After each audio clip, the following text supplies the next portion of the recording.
యేసుతో పాటు మనకి ఏమేమి అనుగ్రహించబడ్డాయి వరుసగా చెప్తా. యేసయ్య సుగుణాల సంపన్నుడు. యేసుతో పాటు మనకి ఏం అనుగ్రహించబడ్డాయి? యేసుతో పాటు మనకు రక్షణ అనుగ్రహించబడింది. చూడండి, మత్తయి సువార్త మొదటి అధ్యాయము 21వ వచనం చదువు.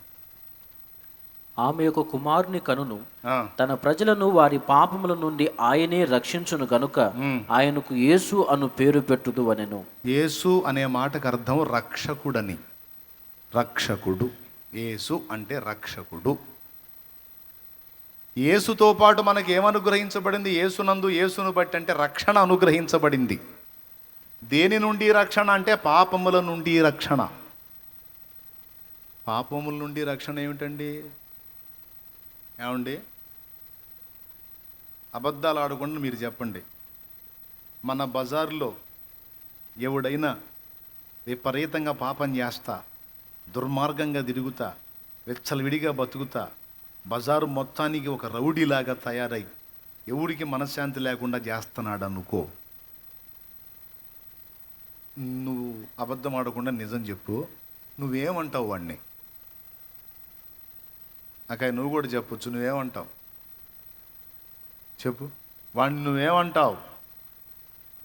వీడింత పాపం చేస్తున్నాడు, వీడింత దుర్మార్గం చేస్తున్నాడు, ఖచ్చితంగా వాడి పాపం వాడికి కొట్టిద్దిరా అంటావా అనవా? అబద్ధాలు ఆడకుండా చెప్పండి. ఇంత దుర్మార్గం చేస్తున్నాడు, ఇంత మిడివేలంగా ఊరేగుతున్నాడు, ఇది మంచిది కాదు. వీడింత పాపం చేస్తున్నాడు, ఇంత బరి తెగించి తిరుగుతున్నాడు, ఇది మంచిది కాదు. ఖచ్చితంగా ఆడి పాపాలన్నీ ఆడికి తగులుతాయి. ఓకే, నీ మాట నెరవేరి సడన్గా వాడు తెచ్చాడు అనుకో, అప్పుడేమంటావు? ఫస్ట్ నీ నోటి నుంచి వచ్చే డైలాగ్ అని చెప్పు. అబద్ధాలు ఆడకుండా చెప్పమన్నా ఏమంటావు? కొట్టిందిరా, పండిందిరా, ఫస్ట్ డైలాగ్ అది. అయ్యయ్యో చచ్చిపోయాడా అనో. చచ్చిపోయాడా? పాపం పండిందిరా, కొట్టిందిరా, ఆడిదాడి కొట్టిందిరా అంటావు. ఆడిదాడికి ఆడి పాపం వాడికి తగిలిందిరా, ఆడి పాపం తగిలిందిరా. అంటే పాపానికి ఉన్న శక్తి ఏమిటో తెలుసా? పాపం పట్టుకుంటుంది. పాపం పట్టుకుంటుందండి. ఎంత పట్టుబట్టిదో తెలుసా? ఆ పాపం యొక్క ఫలితం భూమి మీద నెమ్మది ఉండదు, చచ్చాక నరకం. ఆడికి తీసుకెళ్లేదాకా పట్టుకుంటుంది పాపం. పాపాన్ని తక్కువ అంచనా వేయొద్దు. పాపంతో చేతుల్లో ఆడొద్దు. పాపాన్ని తక్కువ అంచనా వేయొద్దు. ఏముందిలే అనుకుంటారు కొంతమంది. అనుకో, ఏం పోయింది, ఎన్నాళ్ళు ఉంటావు, అర్థమైద్దిగా తర్వాత అయినా నీకు నా శోప ఏందో. దేవునికి స్తోత్రం. పాపం పట్టుకుంటుందండి. ఆ మాట బైబిల్లో ఉంది. మీ పాపము మిమ్మును పట్టుకొనును అని రాస్తుంది. ఇంకొకటి తెలుసా? పాపం వాకిట్లో పాములాగా పొంచి ఉంటుందని కూడా రాశాడు. చేయాల్సిన సత్క్రియలు మనం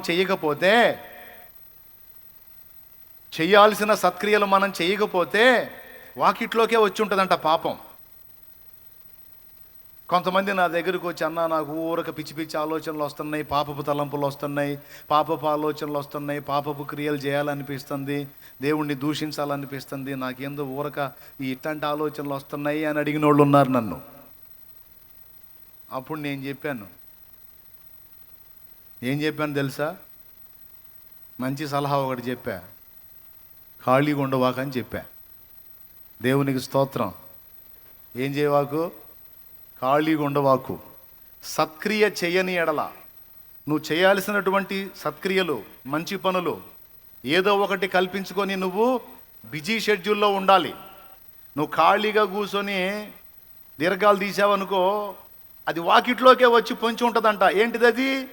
పాపం. కావాలంటే మీరు ట్రై చేసి చూడండి. ఆల్రెడీ ఇప్పటికి కొంతమందికి అనుభవం ఉంది. ఏ పని పాట లేకుండా బెడ్ మీద ఊరక పండుకొని తర్రే అని ఆలోచిస్తా ఉండు. నీకేం తలంపులు వస్తాయో చెప్పు నాకు.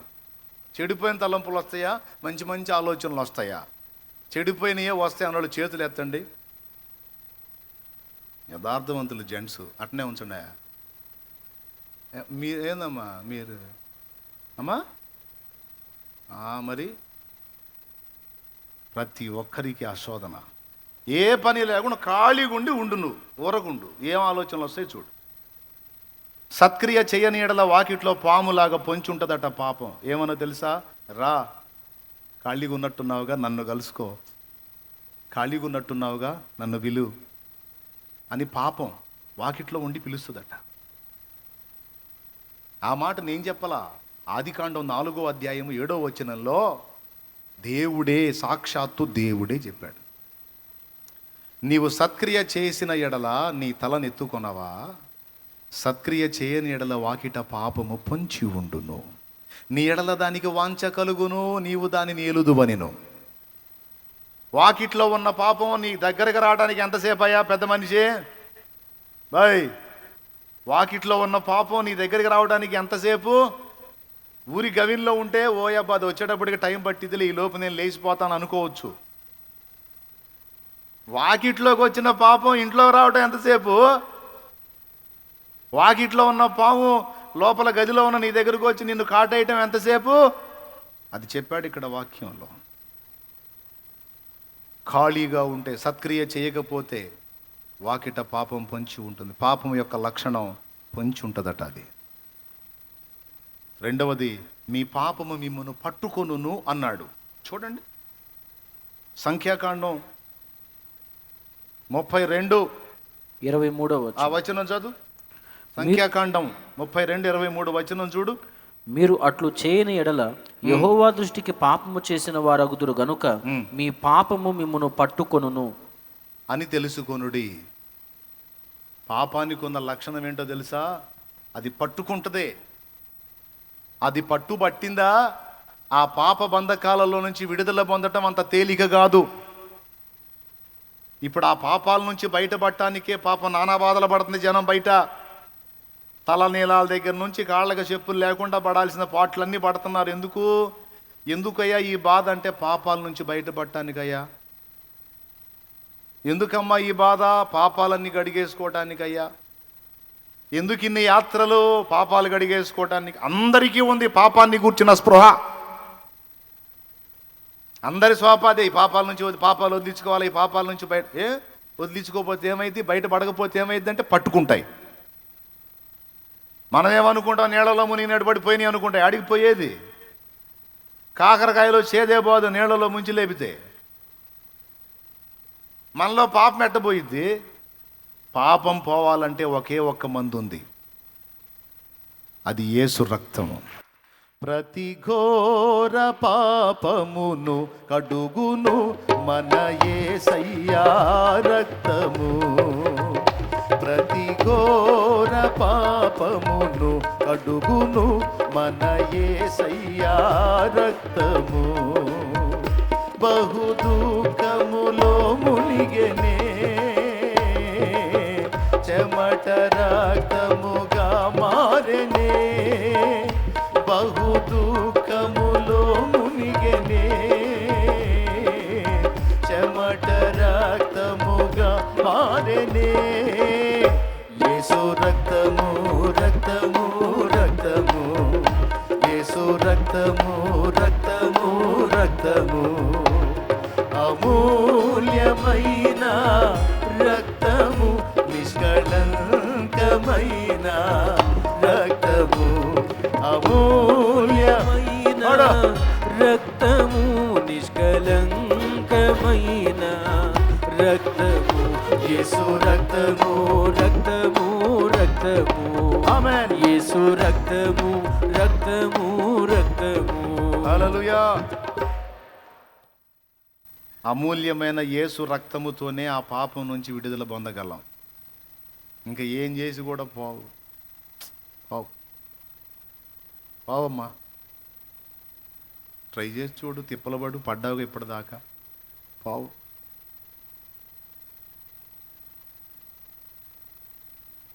పావు నిజంగా పావు. ఇప్పుడు మేమేం కాదని లేదు అన్నట్టు చూస్తున్నారు. నిజంగానే పావు. మరి పోకపోతే ఏం జరిగిద్ది? పాపాలు కడగబడకపోతే, పరిశుద్ధ పరచబడకపోతే, మన జీవితాలు శాపం నుండి విడుదల పొందకపోతే ఏం జరిగిద్దో చెప్పనా? సత్యాక నరకం సంగతి అట్టుంచి బ్రతుకొక నరకంగా మారిద్ది. అశాంతి, వేదన, దుఃఖము, భయము అన్నీ ఆవరిస్తాయి. ఏనాడైతే 2002వ సంవత్సరం ఏప్రిల్ 17న నేను బాప్తిస్మం పొంది పాపాలన్నీ కడిగేసుకున్నానో, ఆ రోజు నుంచి ఈ రోజు దాకా ఇక దాన్ని గూర్చిన భయం లేదు నాకు. ఇక ఆ స్పర్శే లేదు. అంతకుముందు అమ్మో ఫలానా దగ్గరికి పోయేస్తే పాపాలు పోతుంటే ఆడికి పోయి ఇంటికి వస్తానా, పాపాలు పోయినాయి అన్న నిశ్చయిత ఉండదు. మళ్ళా డౌటు, మొత్తం పోయినాయో ఇంకాసిన ఉండయో, పోనీ ఇదేదో బాగుందంటగా ఇక్కడికి పోయి మునిగితే పోతాయి అంట, కానీ మళ్ళీ ఇంకో చోటకి పోయేది, ఆడ మునిగేది. మళ్ళీ అక్కడ డౌటు, అక్కడ నుంచి ఇంటికి వచ్చినాక మొత్తం పోయినాయి ఇంకాసిన ఏమన్నా ఉన్నాయేమో అని. ఇక ఏదన్నా చూడు, పోయినాయి, నా పాపాలన్నీ కడగబడ్డాయి, నేను పరిశుద్ధుడయ్యాను, పరిశుద్ధురాలయ్యాను అన్న నిశ్చయత మనకి మిగిలిన మార్గాల్లో లేదు. ఉంటే చెప్పు నాకు. లేదు. ఎంత షో చేసినా పైకి లోపల కొట్టుకుంటానే ఉంటుంది గుండె, పాపాన్ని గూర్చిన స్పృహ. ఎందుకంటే దాని పట్టు మన మీద పనిచేస్తా కనపడతానే ఉంటుంది, దాని ఎఫెక్టు. అవునండి, కొంతమంది రహస్యంగా కొన్ని తప్పులు చేస్తారు, రహస్యంగా చేస్తారు. సడన్గా వాళ్ళ జీవితంలో వాళ్ళకి ఏదో ఒకటి అయ్యిద్ది, వాళ్ళకు వాళ్ళ బిడ్డలకు ఏదో ఒకటి ఎఫెక్ట్ అయ్యిద్ది. వెంటనే వాళ్ళకి ఏం గుర్తొచ్చిందో తెలుసా? నా పాపమే నా బిడ్డకి తగిలింది, నా పాపమే నా కుటుంబానికి తగులుతుంది, నా పాపమే నా ఇంటికి శాపమైంది అనిపించిద్దా అనిపించదా? అనుకుంటారా అనుకోరా? అదే యేసు రక్తంలో కడగబడి మారు మనసు పొంది బాప్తిస్మం పొందు, ఆ డైలాగే ఉండదు నీకు. ఉండదా? ఆ డైలాగే ఉండదు ఇక నీకు.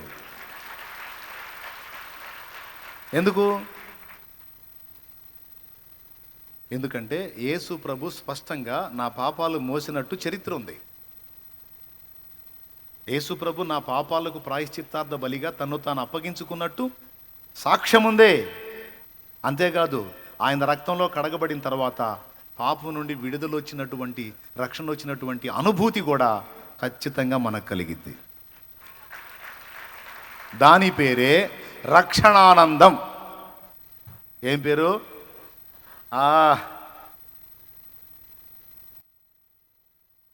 నాట్యమాడేను నాంతరంగము, ఇది రక్షణానంద భాగ్యమే. నాట్యమాడేను నాంతరంగము, ఇది రక్షణానంద భాగ్యమే. సుగుణాల సంపన్నుడా, స్తుతిగానాల వారసుడా, జీవింతును నిత్యము నీ నీడను, ఆస్వాదింతును నీ మాటల మకరందము. జీవింతును నిత్యము నీ నీడను, ఆస్వాదింతును నీ మాటల మకరందము. దేవునికి మహిమ.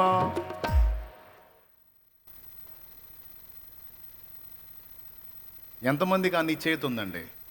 అన్నా, నేను బాప్తిస్మం పొందిన తర్వాత నాకు 2 అర్థమైనాయి. నా పాపాలు పోయినాయి అనే సంగతి నా ఆత్మకు అర్థమైంది, అండ్ దాని విడుదల, రక్షణ ఆనందం కూడా నేను అనుభవిస్తున్నాను అన్నోళ్ళు చేతులు ఎత్తండి. అది ఎన్ని చేతులు లేచినాయో చూడండి. నేను 2 చేతులు ఎత్తి చెప్తాను. నా రక్షణ నిశ్చయం అండి, నా రక్షణ నిశ్చయం. పాపం యొక్క బలము మీద, పాపం యొక్క బలము విరగొట్టబడింది. నా ప్రభు దాని నుంచి నన్ను రక్షించాడు. స్తోత్రం. ఎట్టబట్టుకుంటుందో తెలుసా? పాపం ఉడుము పట్టుబట్టిద్ది, ఇక ఏది వదిలించలేదు దాన్ని. దీనికి సూటబుల్ అయ్యే ఎగ్జాంపుల్ సూపర్, ఎన్నిసార్లు చెప్పినా చెప్పొచ్చు. అది అట్టనే వరదలు పడతా ఉండి, గోదావరి నది లాంటి నదిలో అడవుల్లోంచి నీళ్ళు వస్తున్నాయి. ఒక నది, అది లోతట్టు ప్రాంతాలకి ఇది కొట్టుకొస్తున్నాయి పైన ఉన్న ఊళ్ళు. ప్రజలు బతికారులే కానీ వాళ్ళ సామాన్లు అవన్నీ కొట్టుకుపోతుంది, నదిలో కొట్టుకుపోతున్నాయి.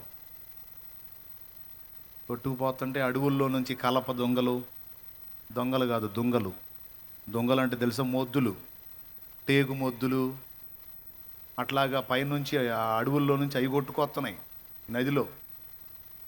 అలాగే ఆ పై వాళ్ళ సామాన్లు కొట్టుకొస్తున్నాయి నదిలో. మీ బోటోళ్ళు అందరూ ఒడ్డు నుండి పొడుగాడి గడకట్టెలు పెట్టుకొని దొరికినట్లు లాక్కుంటున్నారు, ఒడ్డుకి దొరికినట్లు లాక్కుంటున్నారు.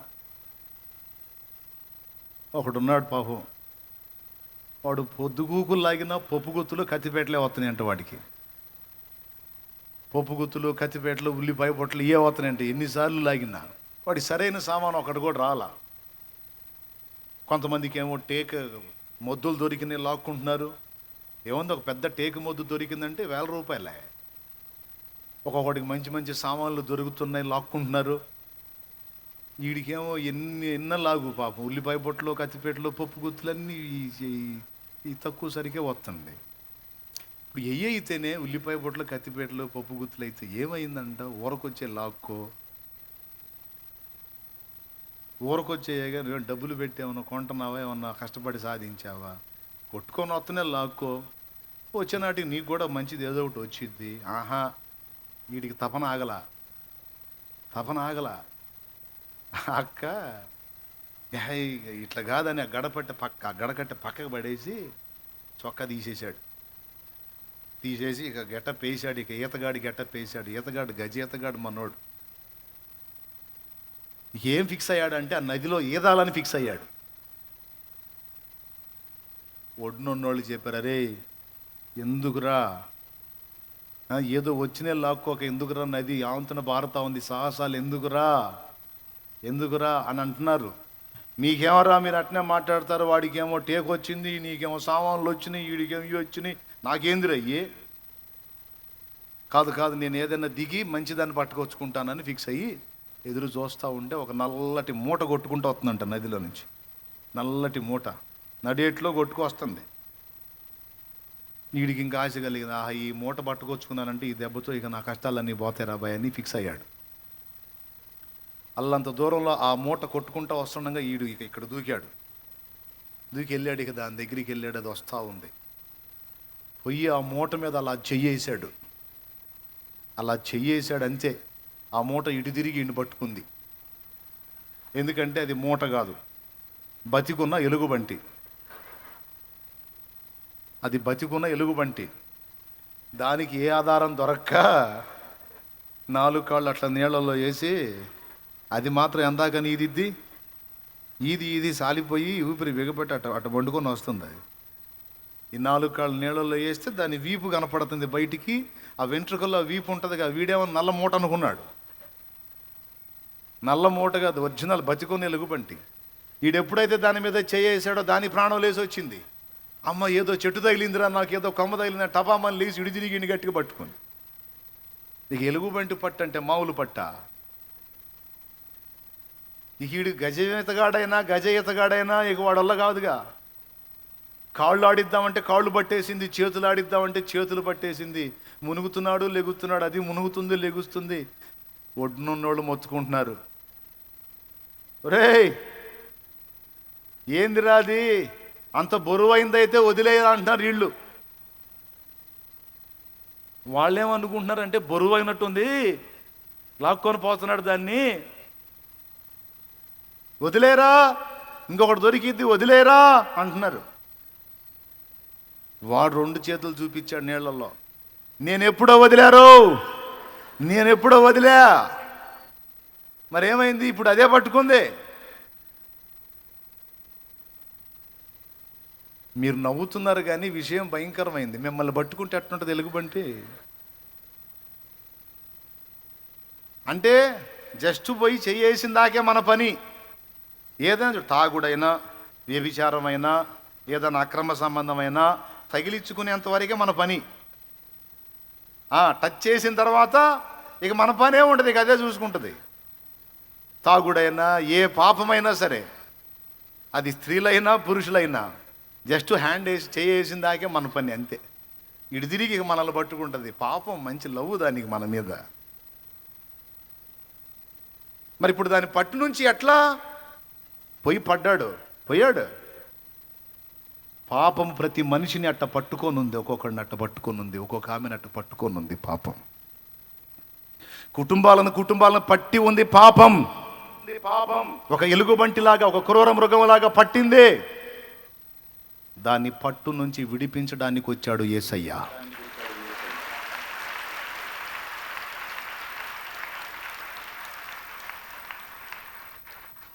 మనసాక్షిని శుద్ధి చేయును మన యేసయ్య రక్తము. మనసాక్షిని శుద్ధి చేయును మన యేసయ్య రక్తము. మన శిక్షను తొలగించెను, సంహారమునే తప్పించెను. మన శిక్షను తొలగించెను, సంహారమునే తప్పించెను. యేసు రక్తము రక్తము రక్తము, యేసు రక్తము రక్తము రక్తము, అమూల్యమైన రక్తము, నిష్కలంకమైన రక్తము, అమూల్యమైన రక్తము, నిష్కలంకమైన. అదిగో మనం పొందాల్సిన శిక్ష అది. రక్తము, యేసు రక్తము రక్తము, మనం పొందాల్సిన శిక్ష. మన స్థానములో యేసు, మన స్థానములో యేసు, మన స్థానములో యేసయ్య పొందుతా ఉన్నాడు. చూడు, హల్లెలూయా. మనందరికీ పాపం యొక్క పట్టు నుంచి విడిపించాలంటే ఆ పాపం యొక్క పట్టు, దాని యొక్క ముళ్ళు తను పొందాలి. అందుకే మనందరినీ పక్కకు నెట్టి మన స్థానములో మనల్ని ప్రేమించిన కన్న తండ్రిగా మనందరినీ పక్కకు నెట్టి మన స్థానములో మనకు బదులు ఆయన ఆయన ఆయన ఆయన ఆయన ఆయన ఆయన పొందాడు. మన స్థానములో ఆయన ఆ దోష శిక్ష అంతా అనుభవించి, వాస్తవంగా అదంతా మనం పొందాల్సింది, అదంతా మనం పొందాల్సింది. మన దోష శిక్ష అంతా తన మీద వేసుకొని సంహారాన్ని తప్పించాడు. మన స్థానంలో తను బలి కావటానికి వచ్చాడు యేసయ్య భూమి మీదకి. ఏమండి, యేసు ప్రభు వచ్చాడని పండగ చేసుకుంటున్న సోదరి సోదరులారా, వచ్చి ఏం తెచ్చాడో అది పొందారా? ఏం అనుగ్రహించాడో దాన్ని సొంతం చేసుకున్నారా? రక్షణ తీసుకొని వచ్చాడు. యేసుని స్వీకరిస్తే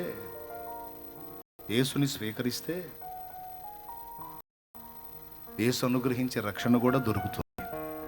పాపము నుండి విడుదల దొరుకుతుంది, మనసుకి శాంతి లభిస్తుంది, ఆత్మకు రక్షణ నిశ్చయత దొరుకుతుంది, దేహానికి స్వస్థత లభిస్తుంది, హృదయంలో సమాధానం లభిస్తుంది, జీవితానికి విలువ దొరుకుతుంది, బ్రతుకు ఒక గమ్యం దొరుకుతుంది, నడవటానికి సరైన మార్గం దొరుకుతుంది.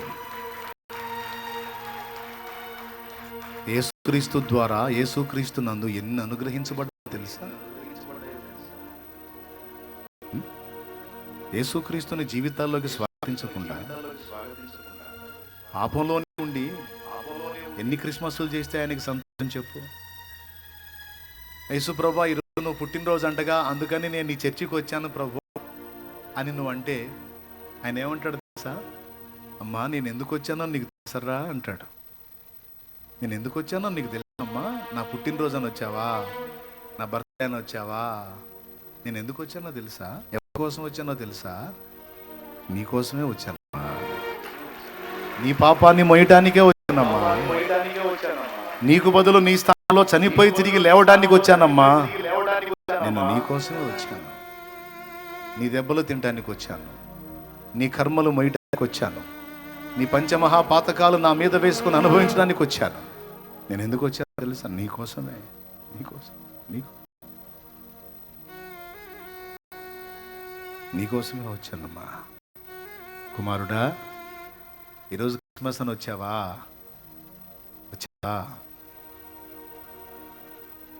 నేను భూమి మీదకి వచ్చానని ఆ రోజు నేను సెలబ్రేట్ చేసుకోవడానికి వచ్చావా?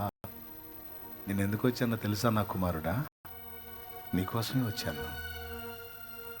నీకోసమే వచ్చాను. బదులు నీ స్థానంలో నీ శిక్ష పొందడానికి వచ్చాను. పాపం నుండి నిన్ను విడిపించడానికి వచ్చాను. కానీ నేను ఇచ్చిన రక్షణను నువ్వు స్వాగతించవు. నేను చేసిన సిలువ యాగాన్ని నువ్వు లక్ష్య పెట్టావు. బర్త్డే అని నాకు పుట్టినరోజులో నువ్వు ఒక ఫోటో వచ్చి కనబడితే ఒరిగేదేమో నీకు.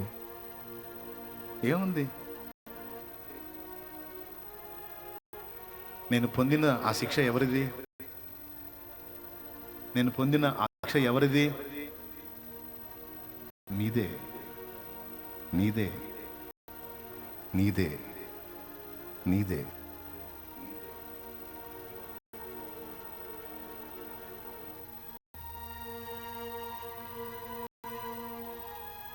యేసు ప్రభున చాలా ఉన్నాయండి. యేసు ప్రభు ద్వారా మనకు లభించేవి చాలా ఉంది. రక్షణే కాదు, మనశ్శాంతే కాదు, స్వస్థతే కాదు, నిత్య జీవమే కాదు, అద్భుతమైన గమ్యమే కాదు, మంచి మార్గమే కాదు, ఇంకా చాలా ఉన్నాయి యేసునందు మనకు లభించే. అవన్నీ తీసుకొని వచ్చాడు యేసయ్య. అవన్నీ తీసుకొని వచ్చాడు. ఎంతమంది నిజంగా యేసు ప్రభుని తమ జీవితాల్లోకి ఆహ్వానించారు? ఎంతమంది నిజంగా యేసు ప్రభుని తమ జీవితాలకు ఆహ్వానించారు? నిజంగా ఎంతమంది మారు మనసు పొందారు? ఎంతమంది పాపాన్ని అసహించుకున్నారు? ఎంతమంది మారు మనసు పొంది బాప్తిస్మం పొందారు? నేను చెప్తున్నాను, మారు మనసు పొంది ఆ పాపాలన్నీ కడగబడు నిమిత్తము, కడగబట్టమంటే అవన్నీ యేసు ప్రభు మీద మోపబడు నిమిత్తము బాప్తిస్మం పొందుట ద్వారా ఆయనకు సంతోషం కలుగుద్ది.